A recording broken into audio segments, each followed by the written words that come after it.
Assalamualaikum warahmatullahi wabarakatuh.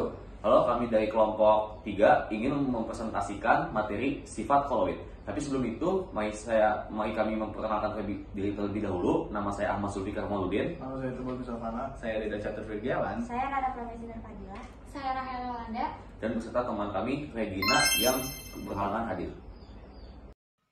Oke, sebelum kita mendalami tentang sifat-sifat koloid, kita harus tahu apa sih koloid itu. Koloid adalah campuran heterogen, sehingga koloid terdiri dari dua fase zat yang berbeda. Pasangan dua fase itulah yang membedakan jenis koloid. Dilansir dari BC Campus Open Publishing, partikel dalam koloid cukup besar untuk dapat menghamburkan cahaya atau menghasilkan efek tindal. Apa sih efek tindal itu? Efek tindal adalah efek hamburan yang terjadi jika seberkas sinar melewati koloid. Dilansir dari Ensiklopedia Britannica, efek tindal pertama kali ditemukan dan dipelajari oleh seorang fisikawan asal Irlandia bernama John Tyndall. John Tyndall menemukan bahwa koloid akan menghamburkan cahaya yang melewatinya. Tidak seperti larutan sejati. Larutan sejati, jika dilewatkan cahaya, maka cahaya tersebut akan dilewatkan, sehingga cahaya tersebut menembus larutan tanpa terlihat pada larutan. Gerak Brown. Gerak Brown juga merupakan gerakan partikel-partikel koloid yang senantiasa bergerak lurus, tetapi tidak menentu atau dalam istilah gerak acak atau tidak beraturan. Bila koloid diamati di bawah mikroskop ultra, maka kita akan melihat bahwa partikel-partikel tersebut akan bergerak membentuk zigzag. Pergerakan zigzag ini dinamakan gerak Brown. Partikel-partikel akan senantiasa terus bergerak. Gerakan tersebut dapat bersifat acak, seperti pada zat cair dan gas, atau gerak Brown. Sedangkan pada zat padat hanya berosilasi di tempat, tidak termasuk gerak Brown.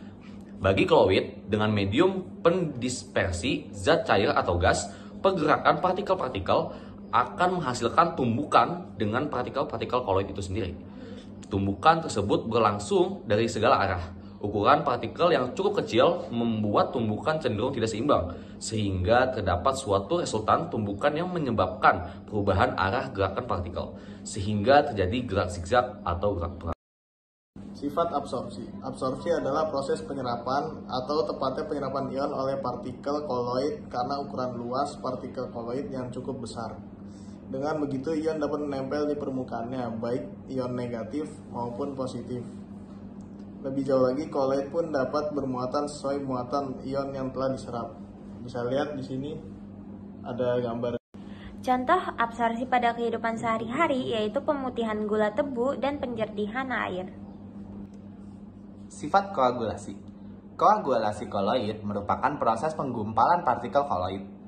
Jika koloid bermuatan dihubungkan dengan muatan yang sama jenisnya, maka mereka akan tolak-menolak dan tidak akan menggumpal. Akan tetapi, jika muatan koloidnya dinetralkan, mereka tidak akan tolak-menolak dan akan menyatu atau menggumpal sehingga terjadilah koagulasi. Dengan kata lain, koagulasi koloid hanya bisa terjadi jika koloid tidak memiliki muatan atau dinetralkan. Cara-cara yang biasa digunakan untuk menetralkannya adalah mencampurkan koloid positif dan koloid negatif agar muatannya jadi saling menetralkan. Menambahkan larutan elektrolit pada koloid bermuatan negatif atau positif. Misalnya, seperti telur yang berubah menjadi menggumpal saat dipanaskan, pembusukan, pendinginan, atau pengadukan. Contoh lain dari koagulasi koloid dalam kehidupan sehari-hari adalah susu basi yang berubah bentuknya menjadi menggumpal.